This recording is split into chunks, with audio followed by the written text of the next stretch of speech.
Hello students, तो last lecture में अपने 5.2 के 13 क्वेश्चन तक की बात कर ली थी। आज हम इसका 14वां क्वेश्चन देखते हैं।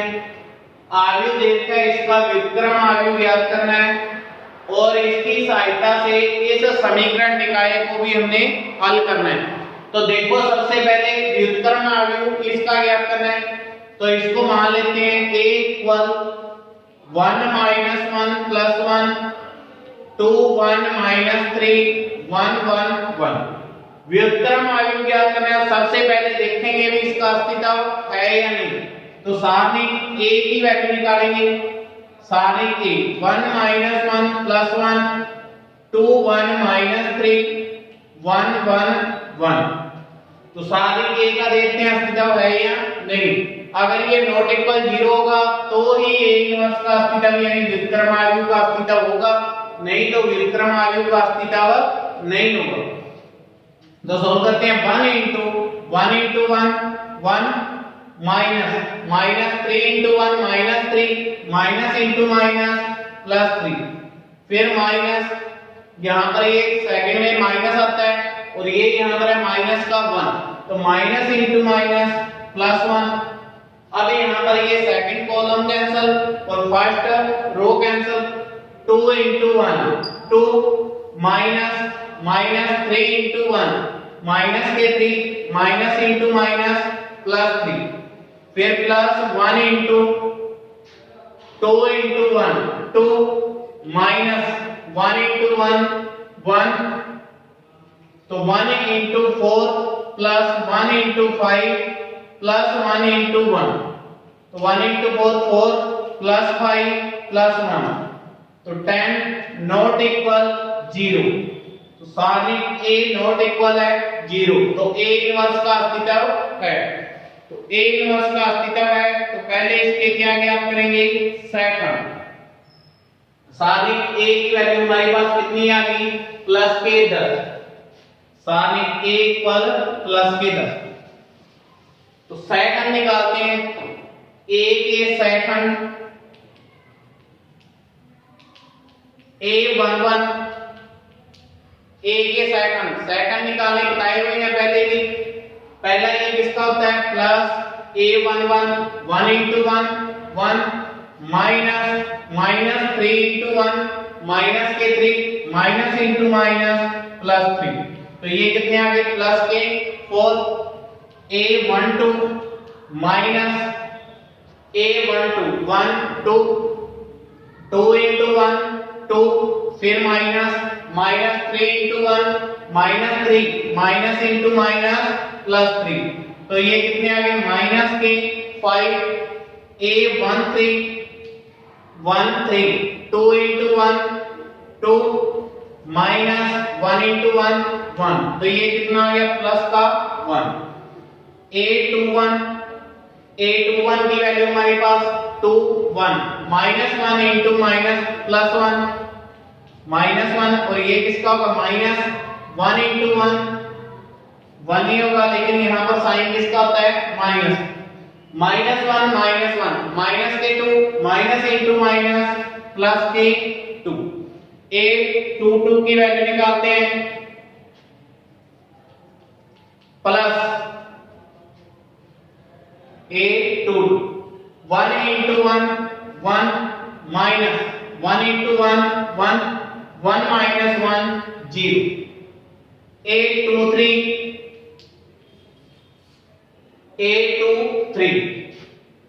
1 into 1 1 minus 1 into plus 1 minus का 1 माइनस इंटू माइनस प्लस 1, और यहाँ साइन किसका आता है, माइनस प्लस माइनस, तो ये कितने आ गए, माइनस के 2। a31 की वैल्यू निकालते हैं। a31 plus 3 1 minus 1 into minus 3 plus के 3, फिर minus 1 into 1 1 3 minus 1 2। a32 minus 3 2, ये हो गया 1 इंटू माइनस 3 माइनस के 3, फिर minus 1 into 2 2 minus into minus plus के 5 A33 की वैल्यू यहाँ पर कितनी आएगी 1 into 1 1 minus 1 into 2 माइनस के 2 माइनस इंटू माइनस प्लस, तो ये कितने आ गए यहाँ पर 3। अब सहखंडों का मैट्रिक्स बना लेते हैं। सहखंडों का मैट्रिक्स C इक्वल, सहखंडों का मैट्रिक्स C इक्वल क्या आएगा 4 माइनस 5 1, फिर 2 0 माइनस 2 2 5 3 2 5 3, ये सहखंडों का मैट्रिक्स आ गया। हमें क्या चाहिए, इसका व्युत्क्रम आगे ज्ञात करना है, तो एडजॉइंट इक्वल में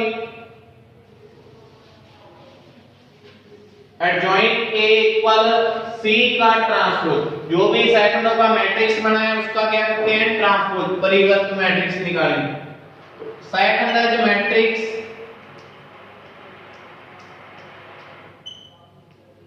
एडजॉइंट A इक्वल C का ट्रांसपोज, C का ट्रांसपोज करते हैं तो जो रो है वो क्या बन जाएगी first row first column second row second column, यहाँ फर्स्ट कॉलम फर्स्ट रो इस प्रकार से चेंज हो जाएगी 4 माइनस 5 1 2 0 माइनस 2 2 5 3, ये इसका क्या कर दिया ट्रांसपोज। अब उसके बाद A inverse equal 1 upon A का सारणिक into adjoint A, 1 upon A का सारणिक इनटू एडजॉइंट A के सारणिक की वैल्यू कितनी है 10, तो 1 अपॉन 10 4 2 2 माइनस 5 0 प्लस 5 1 माइनस 2 3, तो ये किसकी वैल्यू आ गई हमारे पास A इनवर्स, ये इसका क्या हो गया व्युत्क्रम आ गया। अब इसकी सहायता से इस इक्वेशन को सोल्व करना है, तो देखो यहां पर ये इक्वेशन क्या दी है, सबसे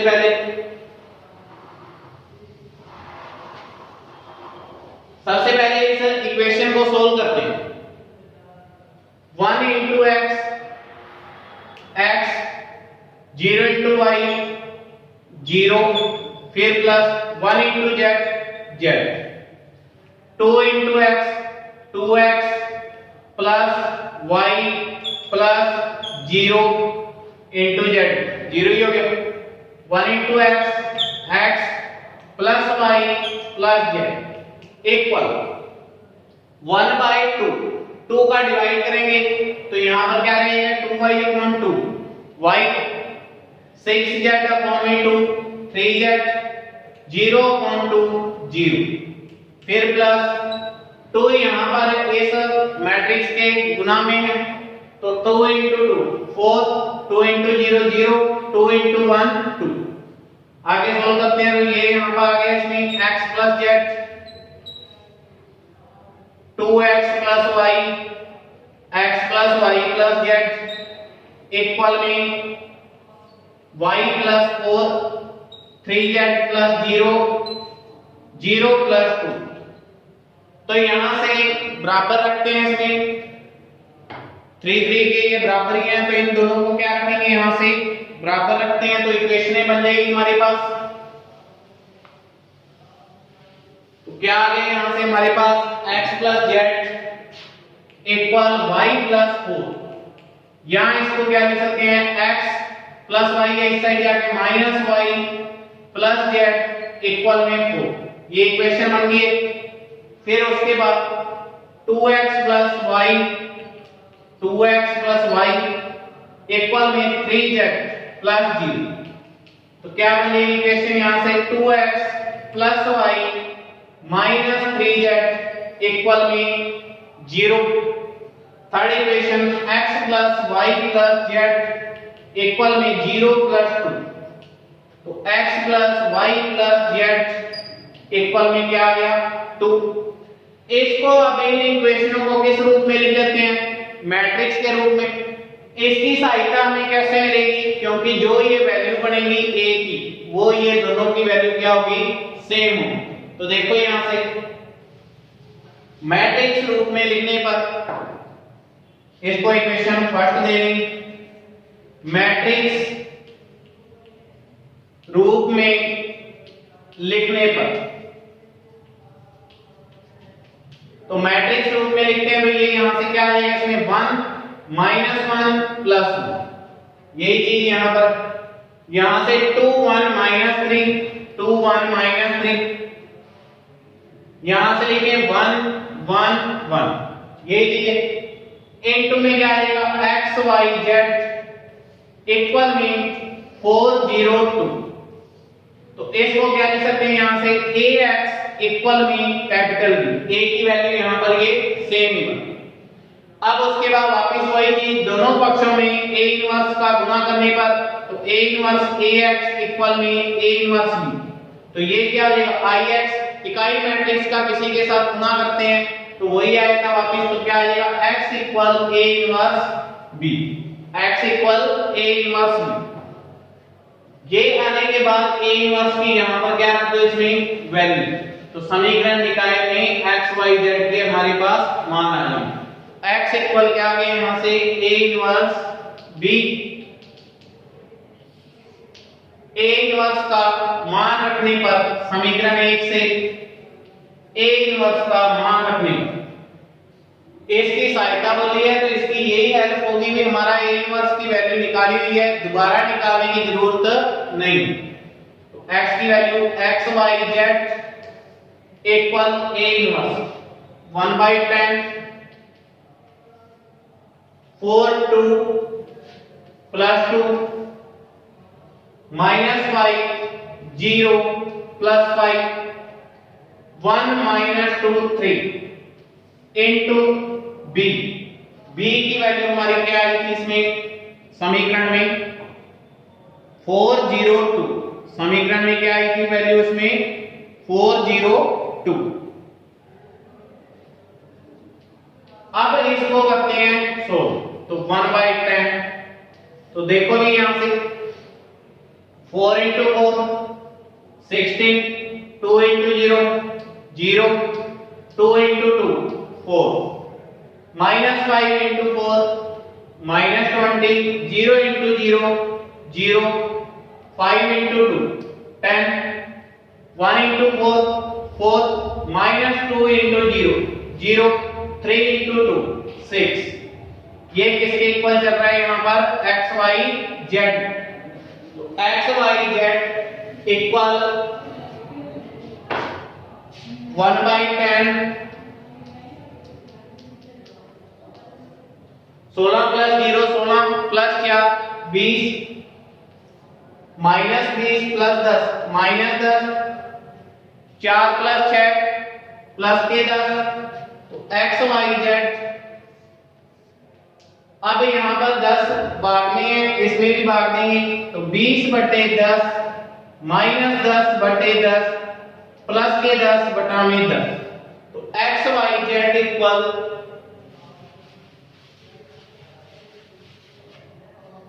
x y z equal -2 plus के 2, क्या आ गया +2 -1 प्लस 1, तो यहां से x की वैल्यू क्या आ गई +2, y की वैल्यू -1 और z की वैल्यू +1। इस प्रकार से आर्मी सिद्धांत द्वारा ये क्वेश्चन सोल्व करें। नेक्स्ट 15वां क्वेश्चन देखते हैं, उसमें दिया है यदि समबाहु त्रिभुज की भुजा a, यदि समबाहु त्रिभुज की भुजा उसने बोल दिया क्या है a है, और उसके शीर्षों के निर्देशांक भी देते हैं। यदि समबाहु त्रिभुज की, पहले तो बोला उसने समबाहु त्रिभुज है, और समबाहु त्रिभुज की तीनों भुजाएं समान होती है, भुजा क्या है उसकी a, शीर्षों के निर्देशांक है x1 y1 x2 y2 x3 y1, ये उसके क्या है शीर्षों निर्देश। तो सिद्ध कीजिए कि x1 y1 2, x2 y2 2, x3 y3 2, और इसकी स्केयर इक्वल है 3a की पावर 4। इक्वल किसके है? 3a की पावर 4। तो देखो सबसे पहले हमें पता है समबाहु त्रिभुज की तीनों भुजाएं समान होती है। तो समबाहु त्रिभुज का क्षेत्रफल क्या होता है? √3/4 इंटू भुजा की स्क्वायर। समबाहु त्रिभुज का क्षेत्रफल यही होता है। तो यहां से डेल्टा इक्वल √3/4 इंटू में क्या आएगा? a square. भुजा उसकी क्या है? स्मॉल। इसका वर्ग करने पर दोनों पक्षों का वर्ग करने पर वर्ग करेंगे तो डेल्टा स्क्वायर, यहां त्रिभुज का क्षेत्रफल है, त्रिभुज की स्क्वायर √3/4 a स्क्वायर और इस पूरे की होल स्क्वायर। तो यहां से इसकी स्क्वायर √3 इंटू √3 3 बटा में 4 इंटू 4 16 और a की स्क्वायर इंटू स्क्वायर a की पावर 4। समीकरण नंबर 1। देखो ये कोई एक समबाहु त्रिभुज है। इसका निशान a मान लेते हैं x1 y1, दूसरे को मान लेते हैं b x2 y2 और तीसरे को c x3 y3। भुजा ये भी स्मॉल है, ये भी स्मॉल है, ये भी स्मॉल है। भुजा एक बोली है उसने, लेकिन समबाहु त्रिभुज है तो तीनों भुजाएं समान होती है। अब इसमें सारणिक के प्रयोग से मान निकालते हैं इसका। सारणिक के प्रयोग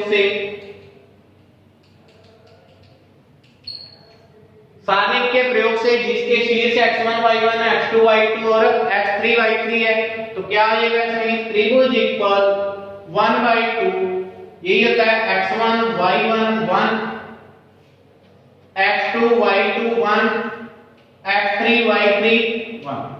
यही होता है इसमें त्रिभुज का क्षेत्रफल। तो अब यहां पर इनको इस प्रकार से भी लिख सकते हैं, ठीक है। अब देखो यहां पर हमारे पास 1 है यहां पर, और यहां पर क्या लेके आना है? 2। तो C3 को 2 से गुणा करने पर, अब देखो C3 को 2 से गुणा कर रहे हो तो यहां पर भी किसका गुणा होगा? 2 का। C3 को 2 से गुणा करोगे तो यहां भी किसका गुणा होगा? 2 का। तो इस 2 का गुणा करोगे तो त्रिभुज equal 1/2 into 2 x1 y1 2 into 1 2, ये हो गया x2 y2 x3 y2। अब यहां पर हमारे पास ये आ गया, तो त्रिभुज इक्वल क्या आ गया? 1/4 x1 y1 2 x2 y2 2 और x3 y3 2। अब यहां पर क्या है? इसकी स्क्वायर। तो वर्ग करने पर दोनों पक्षों का क्या कर देते हैं? वर्ग। तो वर्ग करने पर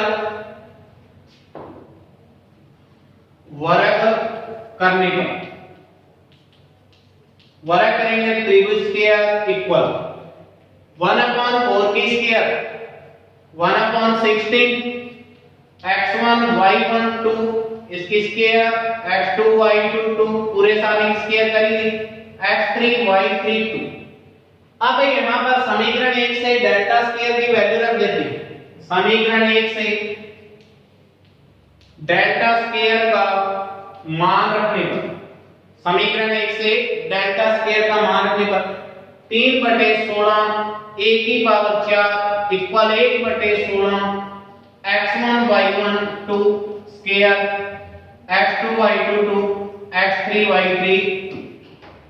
अब यहां पर मान रखने पर इसने दोनों तरफ ये यहां भी बटा में 16 है, यहां भी बटा में 16 है, तो ये कैंसिल हो जाएगा। तो क्या आ जाएगा हमारे पास? 3a की पावर 4 इक्वल में x1 y1 2 x2 y2 2 और x3 y3 2 इसकी होल स्क्वायर। और यही हमें यहां पर प्रूव करना है। तो ये क्या हो गया हमारा? आंसर। इस प्रकार से इसको प्रूव करो। अब जो नेक्स्ट इसके 5.2 के इतनी क्वेश्चन है। अब जो इसमें आपकी पांचवी विविध है उसके क्वेश्चन सेम 5.1 और 5.2 पर ही। इसके सारे क्वेश्चन लगभग करवा दिए, वो क्वेश्चन आप स्वयं करोगे। फिर भी कोई डाउट होता है तो आप पर्सनली मुझे मैसेज कर सकते हैं। बाकी नेक्स्ट चैप्टर नेक्स्ट लेक्चर में स्टार्ट करेंगे।